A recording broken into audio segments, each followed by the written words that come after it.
The morning sun was just beginning to hit the pavement of the quiet suburban street when I pulled my squad car into the driveway of a small local cafe. My name is Officer Mark Miller, and I have served this community for over 10 years. Usually this neighborhood is the definition of peaceful, but today was about to become anything but ordinary.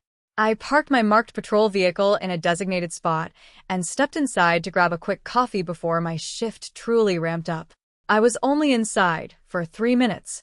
When I walked back out the door, my heart nearly stopped. A massive tow truck was backed up to my squad car, and a man was frantically hooking up the chains to my front axle. Standing next to him was a woman in a bright floral dress with her arms crossed tightly over her chest and a look of pure smug satisfaction on her face. This was Linda. Around here, everyone knew Linda, but not for good reasons. She was the self-appointed president of the neighborhood watch, even though no one had actually voted for her.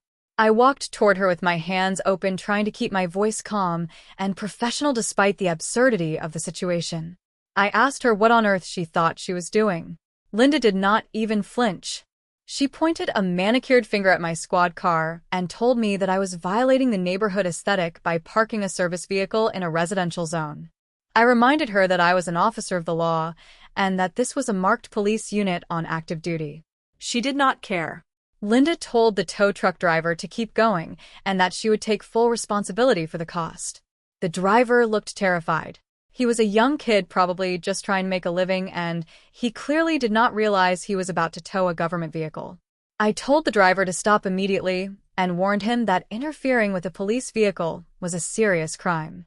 Linda stepped between me and the driver and shouted that she owned the street and that my badge did not give me the right to ruin the view from her front porch.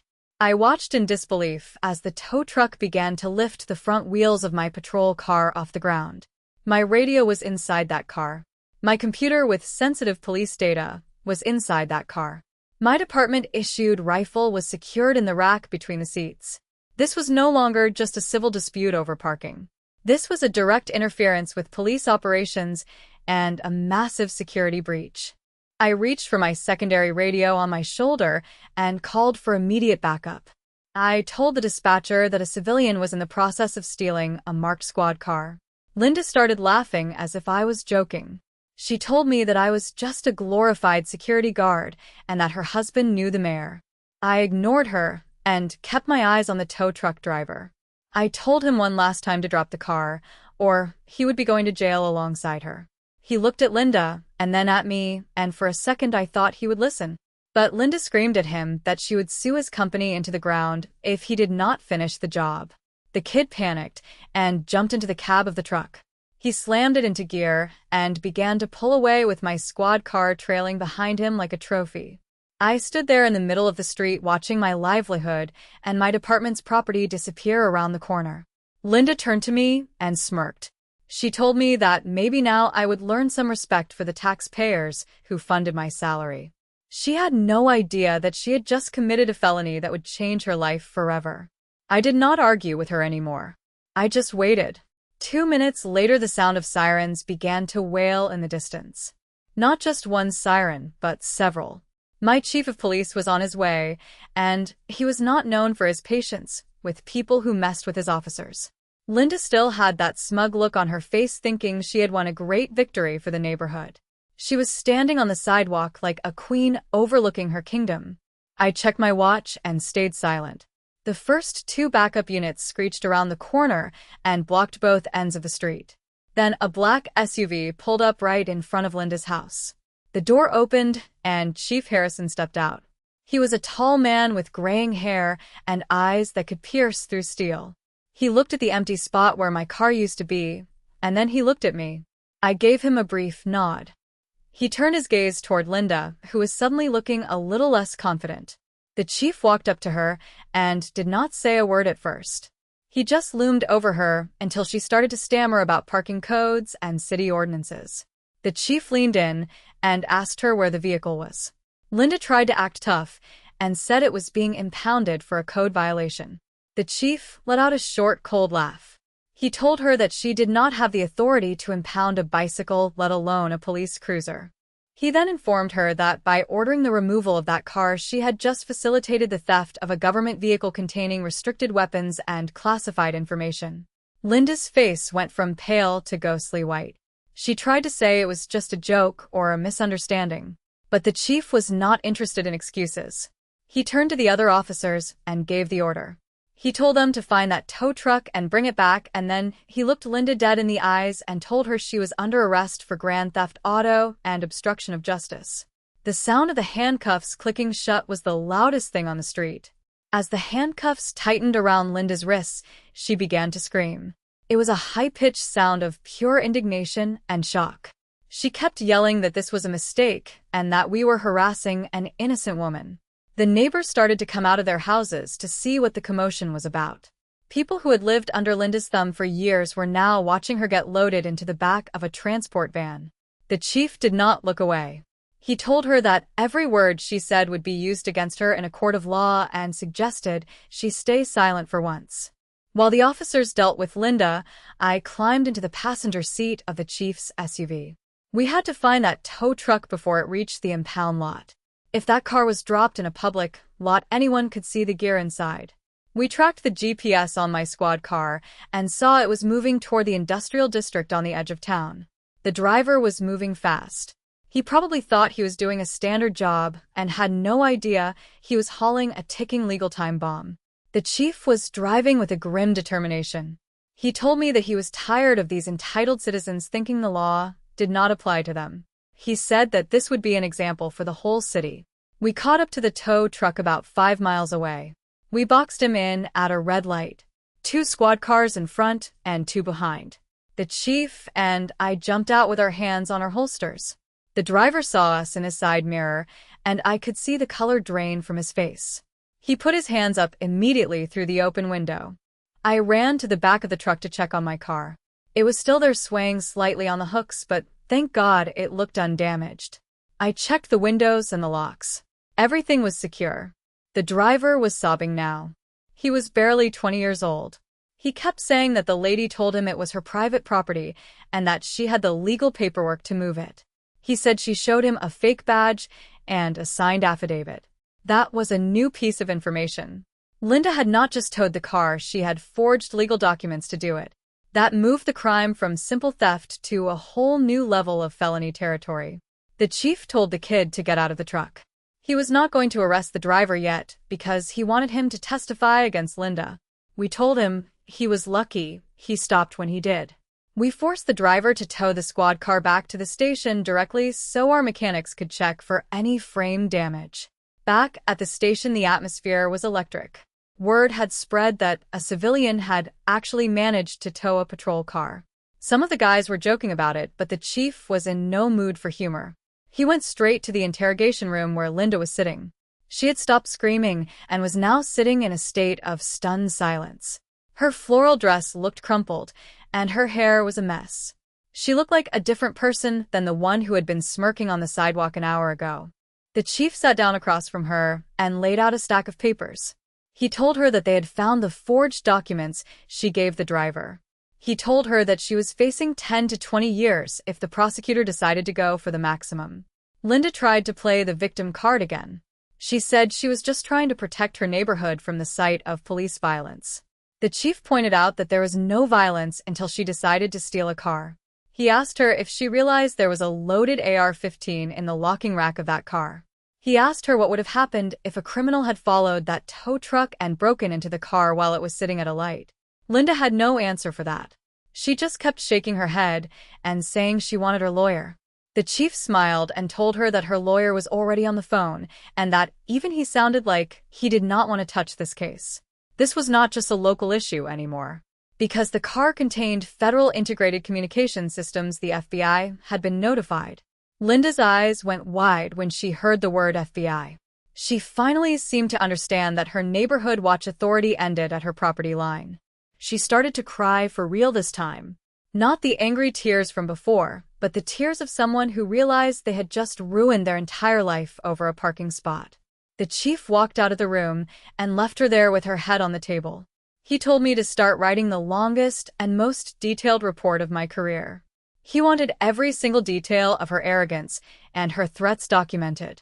I spent the next 4 hours typing. I wrote about how she ignored my warnings. I wrote about how she pressured the young driver. I wrote about the smug look on her face when the car pulled away. I wanted the jury to see exactly who Linda was. While I was writing, Linda's husband showed up. He was a local real estate developer who was used to throwing money at problems. He tried to storm into the chief's office demanding his wife be released on a signature bond. The chief did not even stand up. He just pointed to the door and told the husband that if he did not leave, he would be arrested for trespassing and interfering with an investigation. The husband tried to argue, but he saw the look in the chief's eyes and backed down. He realized that this was one problem money could not fix. The entire department was unified. We were going to make sure Linda saw the inside of a prison cell. The following week was a whirlwind of legal filings and media attention. The story of the woman who towed a police car had gone viral. Local news stations were parked outside the station every day, and Linda's face was all over the internet. She had become the national face of entitlement, and people were calling her the ultimate Karen. But inside the walls of the courthouse, the situation was much more serious than a meme.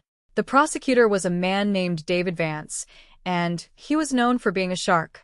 He saw this case as a way to prove that no one was above the law regardless of their zip code or their husband's bank account. He called me into his office to go over my testimony. He wanted to make sure I was ready for the defense's strategy. He told me that Linda's lawyers were going to try and claim she was having a mental health crisis.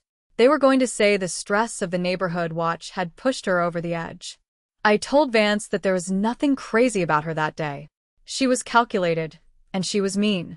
She knew exactly what she was doing. I told him about the forged papers she had used to trick the driver. That was the smoking gun. You do not forge legal documents during a spontaneous mental breakdown. You do it with intent. Vance nodded and told me that was exactly what he needed. The preliminary hearing was set for a Tuesday morning. The courtroom was packed. Linda's husband had hired a high-priced defense team from the city. They were all wearing $3,000 suits and carrying leather briefcases. Linda was sitting between them wearing a conservative gray suit and looking like a humble grandmother. It was a complete transformation from the woman in the floral dress. When I took the stand, I felt the weight of the entire department behind me. The defense attorney started his cross-examination by trying to make me look like the aggressor. He asked if I had used a threatening tone with his client. He asked if I had intimidated her with my badge. I stayed calm and answered every question with the facts. I told the court that I had followed every protocol for a verbal warning. I told them that Linda had been the one to escalate the situation by physically moving between me and the tow truck. Then the prosecutor played the body camera footage. I had forgotten that my secondary body cam was recording the whole time. The video was crystal clear. The court watched as Linda laughed while the car was being towed.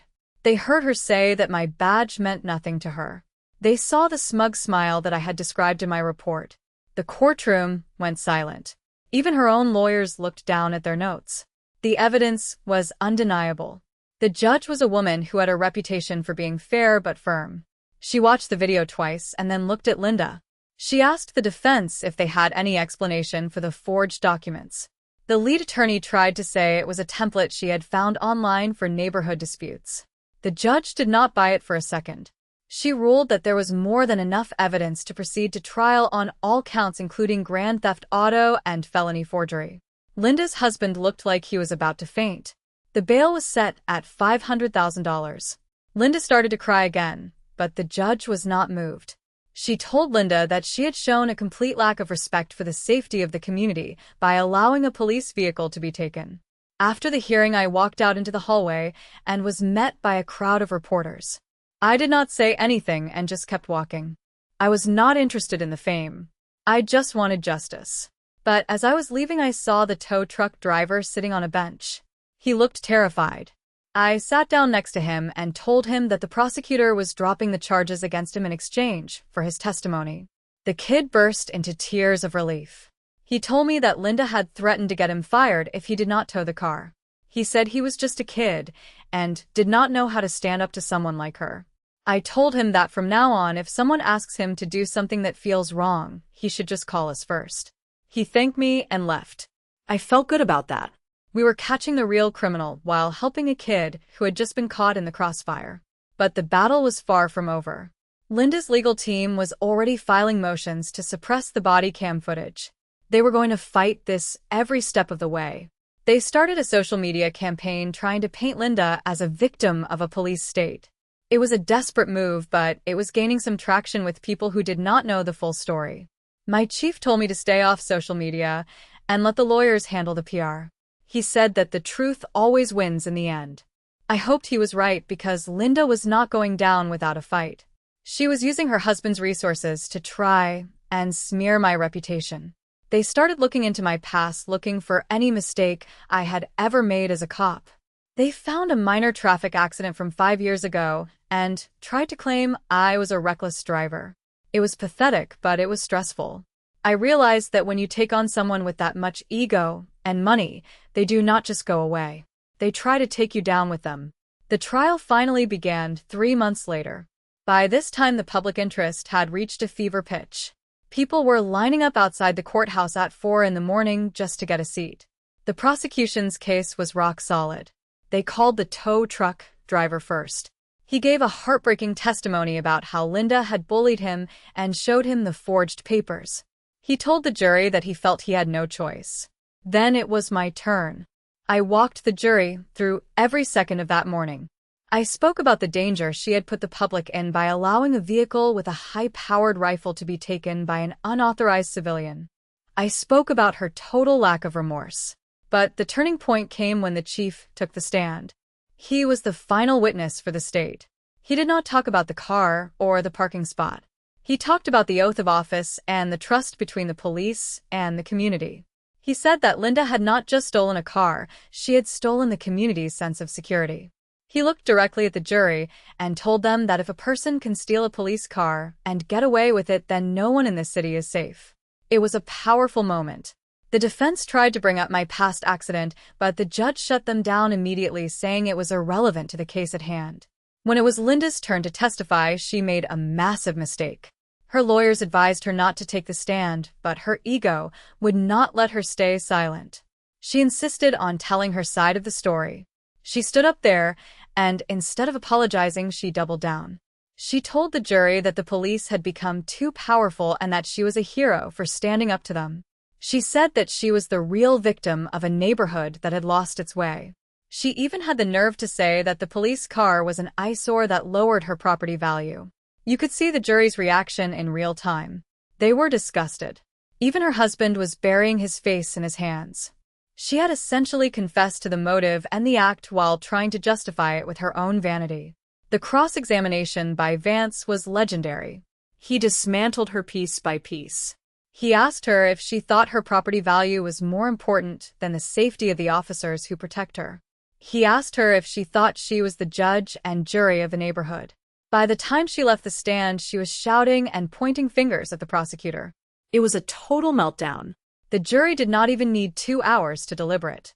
They came back with a guilty verdict on every single count. Grand theft auto. Forgery of legal documents, obstruction of justice, and impersonating an official to influence a contractor. The sentencing was held a week later. The courtroom was silent as the judge prepared to read the sentence. She told Linda that in all her years on the bench, she had never seen such a combination of entitlement and dangerous negligence. She sentenced Linda to 8 years in state prison with no possibility of parole for the first 5. Linda collapsed in her chair. Her husband did not even move to help her. He just sat there looking at the floor. As Linda was being led away in handcuffs for the last time, she looked at me. There was no smirk left. There was no fire in her eyes. There was only the realization that the world did not revolve around her. I walked out of the courthouse and took a deep breath of fresh air. The sun was shining just like it had been on that morning 3 months ago. I went back to the station and checked out my squad car. It had been cleaned and serviced and was ready for patrol. I climbed into the driver's seat and felt the weight of the badge on my chest. It felt a little heavier than before, but in a good way. It was a reminder that the law exists for a reason, and that as long as there are people who think they are above it, there will be people like me to prove them wrong. I started the engine and headed back out to the streets. The neighborhood was quiet again. The self-appointed president was gone, and the real peace had returned. I pulled into the same cafe for a coffee, and this time when I walked out, my car was exactly where I left it. I smiled to myself and drove off into the afternoon.